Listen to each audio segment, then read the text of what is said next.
Step away from the door, hands where I can see them. Hold up, this is my apartment. I live here. What's the problem? We got a call about a break-in. Hands up now. A break-in?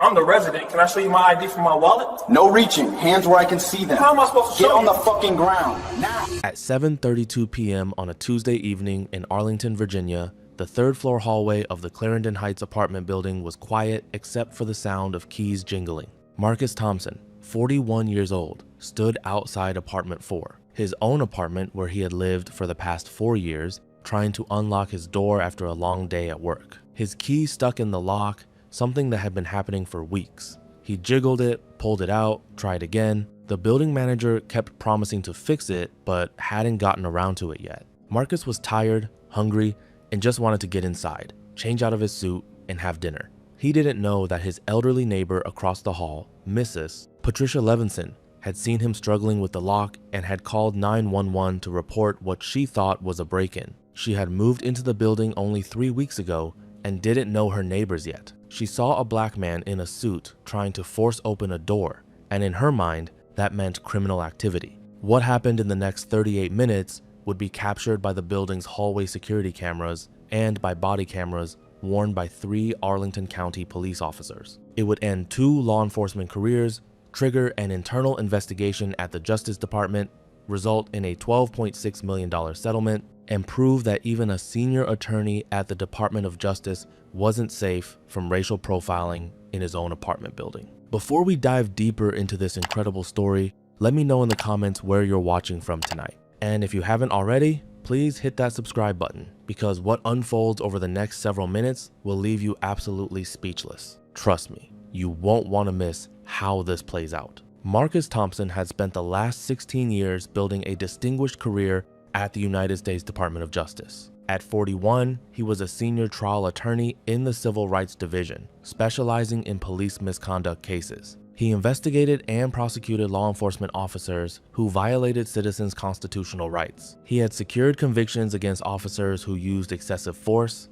conducted illegal searches, and engaged in racial profiling. The irony of what was about to happen to him would not be lost on anyone. Born and raised in Baltimore, Maryland, Marcus was the son of a postal worker and a nurse. He had excelled academically, earning a full scholarship to Georgetown University, where he graduated magna cum laude with a degree in political science. He then attended Harvard Law School, where he served as an editor of the Harvard Law Review. After law school, Marcus clerked for a federal district judge in DC, then spent 3 years at a prestigious law firm before joining the Department of Justice. Over 16 years at DOJ, he had tried 47 civil rights cases and won 44 of them. He has secured multi-million-dollar settlements for victims of police brutality. He had testified before Congress on police reform. He was considered one of the nation's leading experts on police accountability. Marcus lived alone in his 1-bedroom apartment in Arlington, a 10-minute metro ride from the DOJ headquarters in Washington. He was a quiet, private person who kept to himself. He worked long hours,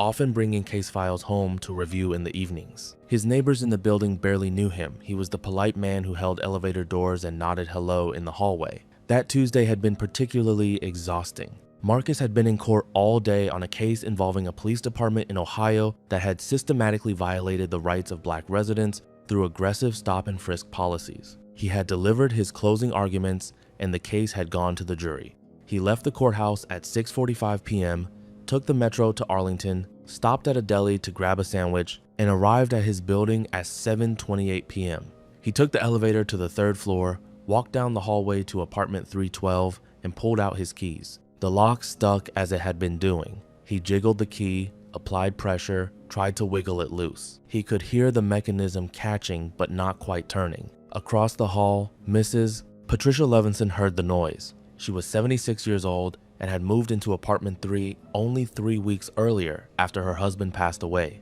She was still adjusting to living alone, still nervous in her new environment. She looked through her peephole and saw a black man in a dark suit apparently trying to force open the door across from her.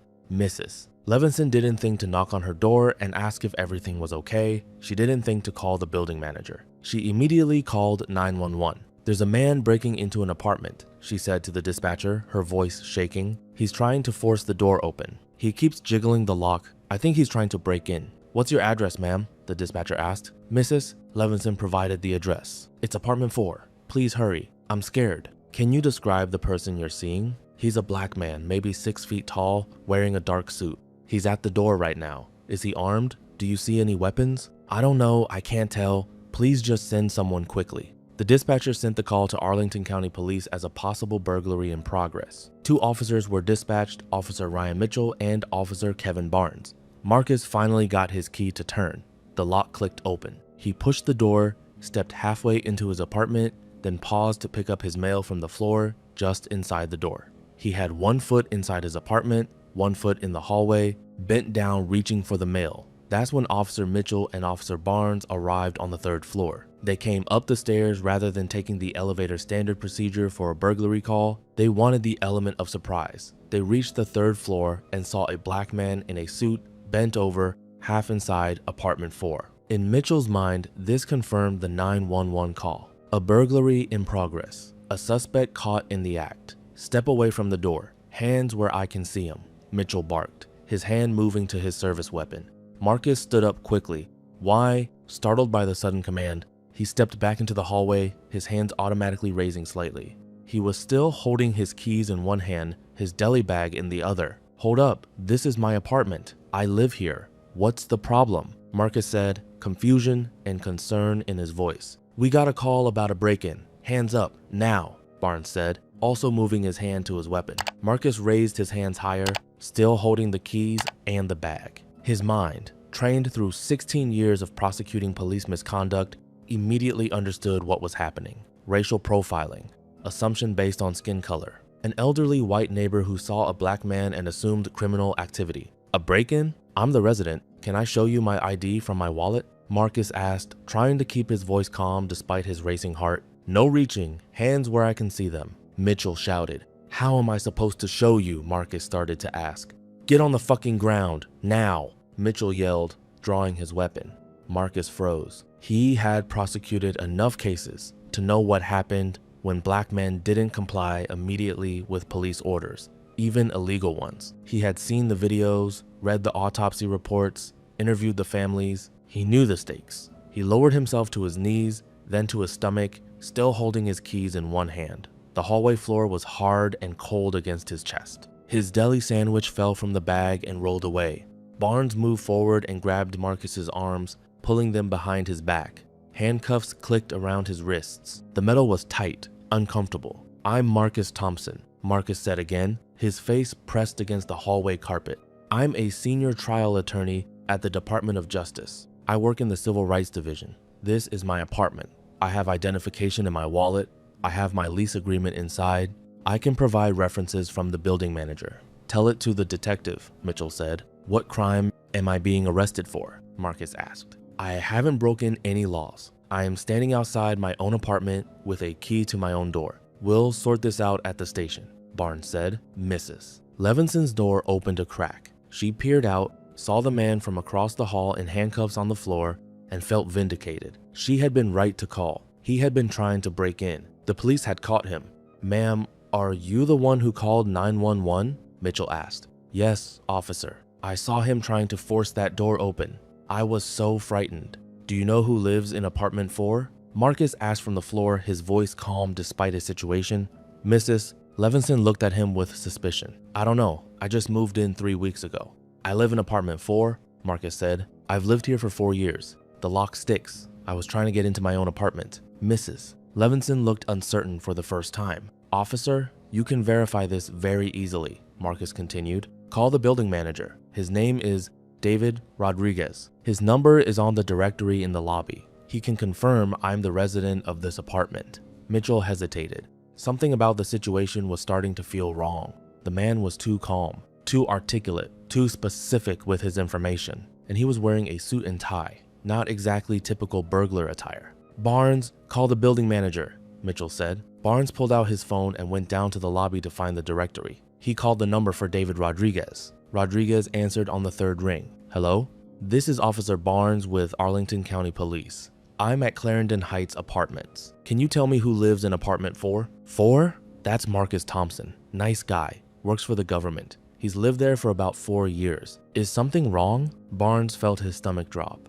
And what does Mr. Thompson look like? Black guy, maybe 6 feet tall, usually wears a suit to work. Why? We'll be in touch. Barnes hung up and returned to the 3rd floor. He pulled Mitchell aside and spoke quietly. The building manager confirms Marcus Thompson lives in apartment 4. Description matches. He works for the government. Mitchell's face went pale. He looked down at Marcus, still handcuffed on the floor. Sir, can you tell us again where you work? I'm a senior trial attorney at the United States Department of Justice. Marcus said, I work in the Civil Rights Division. I prosecute police misconduct cases. I specialize in excessive force and unlawful arrests. And right now, you're committing both. Mitchell and Barnes exchanged a look. They had just handcuffed and arrested a Justice Department attorney in his own apartment building. I'm going to remove the handcuffs, Mitchell said. We need to verify your identity. You should have verified my identity before you handcuffed me, Marcus said. That's called probable cause. You're supposed to have it before you arrest someone. Mitchell unlocked the handcuffs. Marcus stood up slowly, rubbing his wrists. He reached into his jacket pocket slowly, deliberately, and pulled out his wallet. Inside was his driver's license, showing his name and the address of apartment 4, Clarendon Heights. Also inside was his Justice Department identification badge. He held the badge up for both officers to see. The badge clearly identified him as Marcus Thompson, Senior Trial Attorney, Civil Rights Division, U.S., Department of Justice. Barnes looked like he might be sick. I need your names and badge numbers, Marcus said calmly. I'm filing a formal complaint.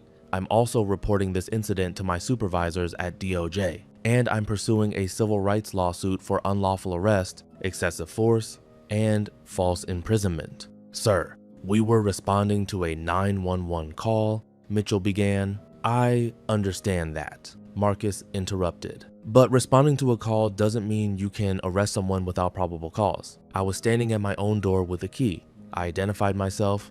I offered to show identification. You refused to look at it. You ordered me to the ground and handcuffed me in my own building. You thought a black man in a suit trying to unlock a door must be a criminal, Marcus said, his voice hard. Despite the fact that I had keys. Despite the fact that I was dressed professionally. Despite the fact that I immediately identified myself and offered proof. You made assumptions based on my race, and you violated my constitutional rights. A 3rd officer arrived, Sergeant Linda Martinez, responding as a supervisor after hearing the call about a possible burglary arrest. She took one look at the scene, Marcus in a suit with his Justice Department badge visible, 2 officers looking uncomfortable, Mrs. Levinson peering nervously from her doorway, and immediately understood something had gone wrong.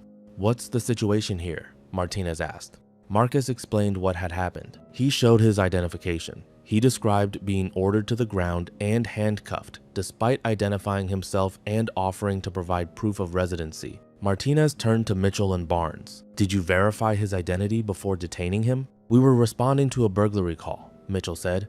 The caller said someone was breaking into 312. Did you ask him for identification? He offered, but we felt we needed to secure the scene first. He was standing at a door with a key, Martinez said, her voice tight with controlled anger. Did it occur to either of you that he might actually live here? Neither officer responded. Martinez looked at Marcus. Sir, I apologize. This should have been handled differently. We'll be filing a full report on this incident. I'll be filing my own reports, Marcus said, starting with my supervisor at the Civil Rights Division. We prosecute these kinds of violations. I understand, Martinez said quietly. Marcus picked up his keys from the floor, gathered his scattered mail, and his deli sandwich that had rolled down the hallway. He unlocked his apartment door easily this time, the adrenaline apparently helping with the sticky lock, and went inside. He closed the door, set down his things, and sat on his couch. His hands were shaking. He had just experienced exactly what he prosecuted other officers for doing. He had been arrested in his own building, in his own hallway, trying to enter his own apartment. He pulled out his phone and called his supervisor at DOJ, the chief of the Civil Rights Division. We need to talk. Something just happened that you need to know about. The investigation moved swiftly. Marcus filed a formal complaint with Arlington County Police Department. He filed a report with the Justice Department's Office of Professional Responsibility. He contacted the FBI, and he retained a civil rights attorney to file a federal lawsuit. The building's hallway security cameras had captured everything. The footage showed Marcus arriving, struggling with his lock for approximately 3 minutes, finally getting it open, stepping partway inside to pick up his mail. It showed the officers arriving, shouting commands, Marcus complying immediately, being handcuffed and forced to the ground despite identifying himself and offering to show identification. The body camera footage from both officers captured the audio clearly. Marcus asking, "What's the problem?" Offering to show identification from his wallet, being told, "No reaching," then asking the logical question, "How am I supposed to show you?" before being cut off by Mitchell shouting, "Get on the fucking ground!" The profanity, the escalation, the refusal to let Marcus prove his residency, all documented. But the most damaging evidence was the pattern. This wasn't Mitchell's first incident. Internal Affairs discovered that over his 8-year career with Arlington County Police, Mitchell had been involved in 14 complaints of racial profiling. 7 involved Black residents being questioned or detained in their own neighborhoods, their own buildings, their own homes. One case involved a Black doctor being questioned while entering his own medical office. Another involved a Black professor being detained on his university campus. A third involved a Black businessman being questioned in the parking garage of his own office building. In every case, the residents were engaged in completely lawful activity in places where they belonged. In every case, Mitchell had made assumptions based on race. In every case, the complaints had been dismissed or resulted in minimal discipline. Barnes had a cleaner record, but had partnered with Mitchell for 2 years and had backed him up in multiple questionable detentions. The civil lawsuit named both officers, Sergeant Martinez for supervisory failure and Arlington County. The allegations included false arrest, unlawful detention, violation of Fourth Amendment rights, assault, battery, and infliction of emotional distress. The case went to trial 8 months later. The jury watched the hallway security footage showing Marcus struggling with his lock, clearly not breaking in, but rather dealing with a sticky mechanism. They saw him finally get inside, then being confronted by officers. They heard the body camera audio of him identifying himself and being ordered to the ground anyway. They heard testimony from the building manager confirming Marcus had lived there for 4 years, and the lock had been reported as sticking. They heard from other residents who confirmed seeing Marcus in the building regularly. They heard from Mrs. Levinson, who admitted she had never spoken to Marcus or asked him if he lived there before calling 911.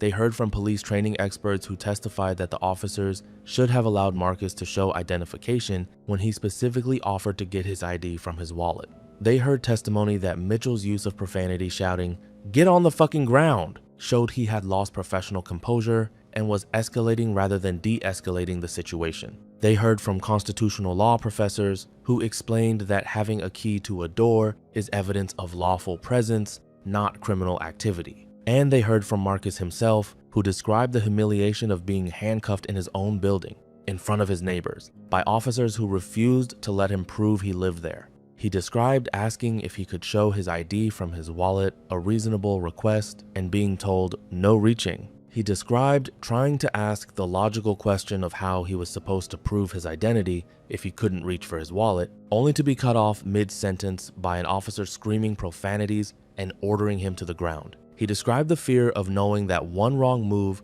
could have ended with him being shot. He described being a Justice Department attorney who prosecutes police misconduct, experiencing that same misconduct firsthand. "I've spent 16 years prosecuting officers who do exactly what was done to me," Marcus testified. "I've seen the videos, read the reports, interviewed the victims. I know what happens when officers make assumptions based on skin color. I know what happens when they refuse to listen to evidence that contradicts their assumptions. I've made it my career to hold those officers accountable." He paused, looking directly at the jury. "I never thought I would become one of those victims. I thought my suit, my credentials, my calm demeanor would protect me. I was wrong. And if it can happen to a Justice Department attorney, it can happen to anyone."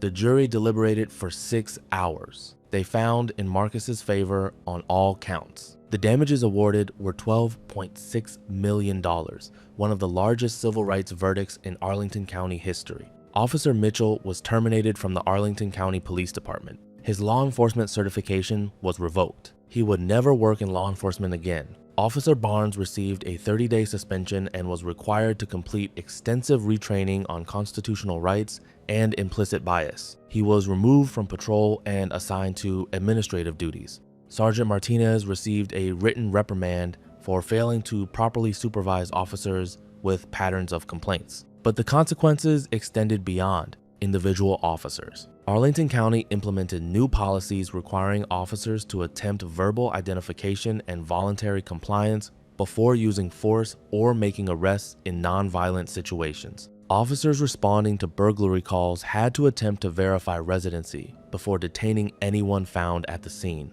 And the department created an early warning system to flag officers with patterns of racial profiling complaints. 2 years after that Tuesday evening, Marcus Thompson stood at a podium at the National Bar Association's annual conference in Washington, D.C. He was addressing a room full of black attorneys and judges. 2 years ago, I was arrested in my own apartment building, Marcus told them. I had a key. I had identification. What? I was wearing a suit and tie. I calmly identified myself as a Justice Department attorney. None of it mattered. The officers saw a black man and assumed criminal. He held up his Justice Department badge. This badge represents 16 years of work prosecuting police misconduct. I've secured justice for dozens of victims. I've held officers accountable for violations of civil rights. And then I became a statistic myself. The room was silent. We like to think that education protects us, that professional credentials protect us, that working for the Justice Department protects us. But it doesn't, because racial profiling doesn't check your resume before it targets you. What does protect us is documentation. Evidence. The security cameras in that hallway captured everything. The body cameras recorded the officer's words. That evidence proved my case. Without it, it would have been my word against theirs. We need to continue fighting for accountability. We need to continue demanding that officers follow the Constitution they swear to uphold. And we need to remember that none of us is immune. Not doctors, not lawyers, not judges, not even Justice Department attorneys who prosecute these cases for a living.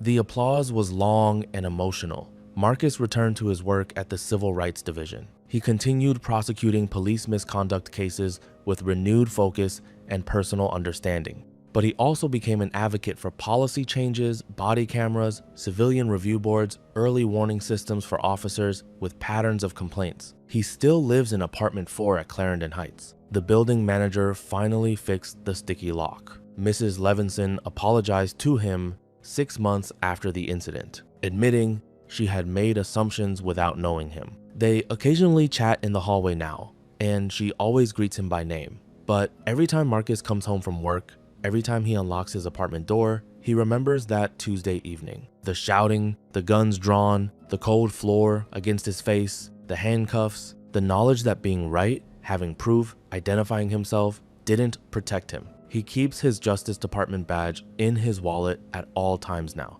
Not because he thinks it will prevent another incident, he knows it won't, but as a reminder that the work he does matters. A reminder that accountability, when it finally comes, is worth fighting for. Justice was served, policies were changed, officers were held accountable. But the price of demanding that accountability should never have been so high. This case changed police training protocols across Virginia. But if you think this story is shocking, wait until you see what happened to the emergency room doctor who was arrested while treating a patient because the officer thought she was refusing to follow orders. That case is even more insane.